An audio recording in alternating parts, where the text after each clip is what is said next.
Good evening to everyone. This is in continuation to the report of Miss Michael Lapinig, and I was assigned to report the following topics. So first, we will discuss the in and out of the English language. So Leandro V. Coronel's article, The In and Out of English, discusses the challenges Filipinos face in using English effectively. The article begins by questioning the absence of grammarians in addressing the misuse of English prepositions in the Philippines. He parallels this to the Filipino experience, noting that Filipinos' preference for English, a foreign language, has led to decline in the proficiency in their native languages. So, in the article of Leandro V. Coronels, he insinuated that before daw, walay enough nga grammarians diri sa Philippines. Kay as we all know, grammarians are the ones who are correcting our own language. Since dili pa man uso or wala pa man na-invent ang mga ChatGPT, grammar corrector sites or app during that time. And because of that, kay ang mga Filipinos kay gapataka na lang og use og mga prepositions since kay walay enough nga grammarians during that time to correct us on how to properly use the in, on, and at. Aside ana, ang article pod ni Leandro V. Coronel, ginamin niya na the reason nga nung na-decline ta in the proficiency of English language is that we do not prioritize English language or we do not accept the English foreign language because we are afraid that if we will be declining our own native or our very own languages, mahadlok ta na basi masapawan or malabwan na nga tuang native language o ma-replace na siya into English language.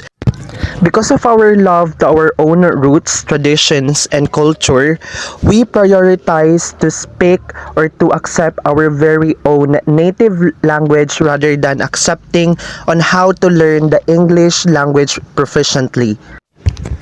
The author points out several examples of non-standard English usage in the Philippines, primarily focusing on the misuse of prepositions, particularly in the in and on. The author contrasts Filipino usage with what they consider to be the standard English usage in the other English-speaking countries. So it became normal na pod sa tuwa daw nga ma-interchange nato ang paggamit sa in, on, and at.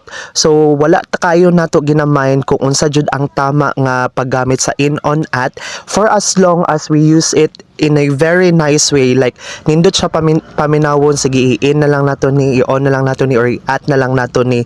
So mauna gina-point out ni Leandro ang the misuse of the prepositions, particularly sa in, on, and at.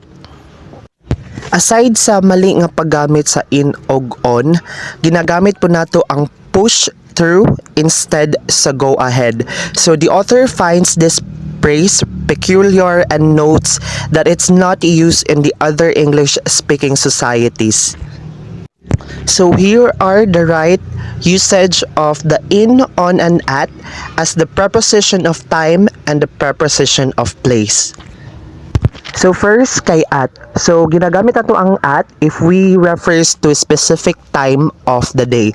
For example, at 7 p.m., at 8 p.m.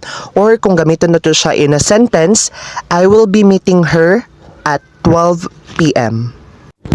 Next, kay ang on. So, in the preposition of time, ginagamit ang on if we refers po siya into a specific day. For example, on Monday, on Tuesday, on Wednesday, so on and so forth. We can also use it on my birthday. Tapos, ginagamit na to ang in if more than a day na siya. So, for example, or mas lawak na siya compared sa specific day. For example, in June, in 21st century, or in summer. So sa preposition of place na pod, ang in ginagamit siya pag naa sa enclosed place. For example, London, Davao, og room. Sa London og sa Davao, pwede siya magamit og in or ginagamit jud dapat ang in kay matawag siya nga enclosed place. Within the border ka sa London og sa Davao. That is why we will use in London, in Davao, og in my room. Kay you are in an enclosed place by the walls of the room. So sa preposition on, if we are referring into a place, ginagamit siya if we are referring into a certain surface. For example, on the floor, on the porch, and on the table. So ginagamit siya if naa siya sa ibabaw sa surface. For example, if we use it in a sentence, the glass is on the table. Meaning ana kay ang glass kay naa siya on top of the surface sa table. So we will use it if we are referring into a certain surface. And lastly, ang at, ginagamit ang at if we are referring into a very specific place. Like naana dya ang mga street number, like ang inyong purok, ang inyong city, ang inyong barangay. So for example, I am currently living at Juan de la Cruz Street, Turil, Davao City. Sa in og on, when it comes to transportation, it depends po siya kung what type of transportation na imong ginasakyan. So we use in if, for example, the only thing that you can do is just to sit, you cannot stand up, and you cannot walk around. For example, in taxi or in car. And in contrast, you can use on if you can stand up and you can walk around. For example, on the bus, on the ship, on the plane. And also, we will use the preposition on if you are on top of. For example, on the bike, on the motorcycle, or on the surfboard. So the next topic is choosing verbs. The text excerpt explicitly points to imagery, rhythm, and the control of language as features distinguishing poetry from prose. The key difference, it argues, lies in the obvious control and the careful selection of words, which is termed budgeting in the context of the prose writing. So it's very important, no, that we will be identifying what are the words that we are going to use, if prose writing ba siya or poetry writing. Kay as we all know nga, ang prose and poetry, lailahi ang essence, lailahi ang aim, lailahi ang goal. And we will know unsa ang kalahian sa mga verbs na ginagamit sa prose ug lailahi nga verbs na ginagamit sa poetry. First is I will be reading the example of the poetry. The earth themes now with unseen miracle of the new roots groping downward and young shoots reaching for the light and sun. But all around us in the plain sight is equal miracle of the buds. Out of the buds, so countless and commonplace, some of these words, green leaves, its wealth of bloom, the surging growth of twig and the branch and stem, the miraculous sounds us now. Sundial of the season. So mapansin nato sa poetry kay nagamit siya mga figurative language o nagamit siya mga language na medyo lisod siya sabton na need pa nato a search sa Google or somewhere para masabtan nato ang real meaning ana, because that is the essence of poetry.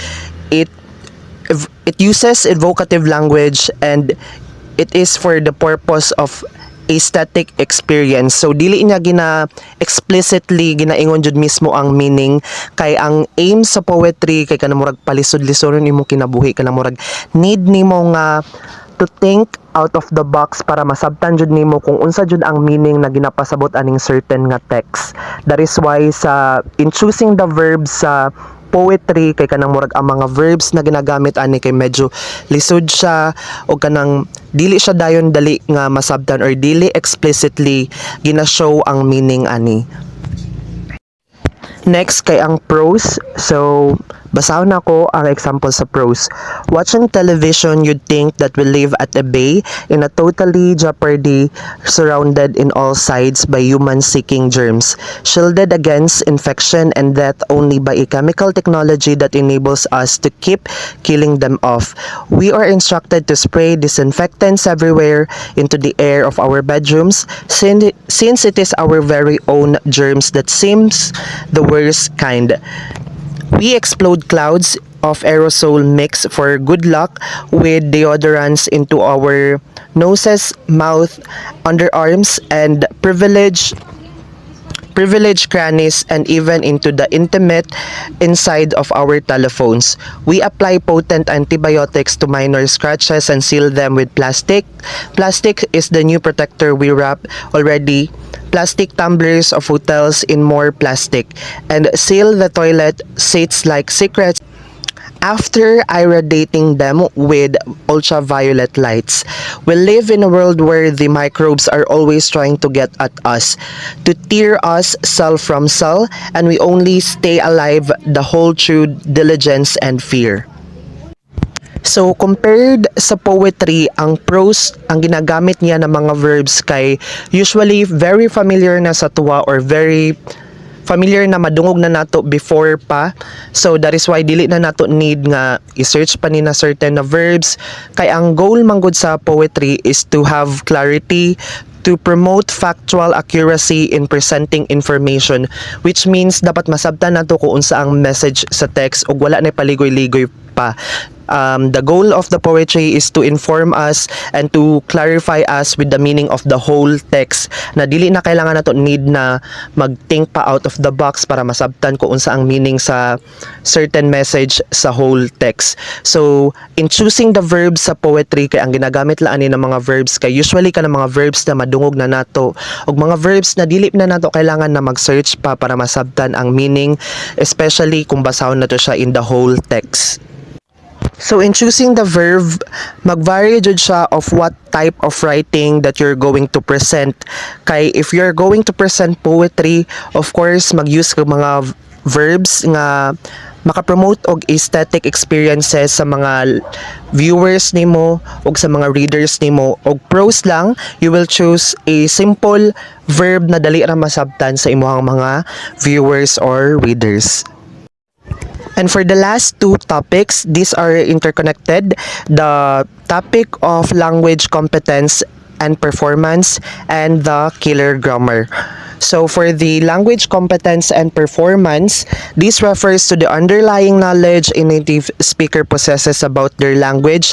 It is to internalize system of rules, grammar, and allows them to create, understand grammatical sentences, identify ungrammatical or deviant sentences, make linguistic judgments about utterances. And the killer grammar, the text excerpt discusses the importance of killer grammar in the communication, emphasizing that its foundation role.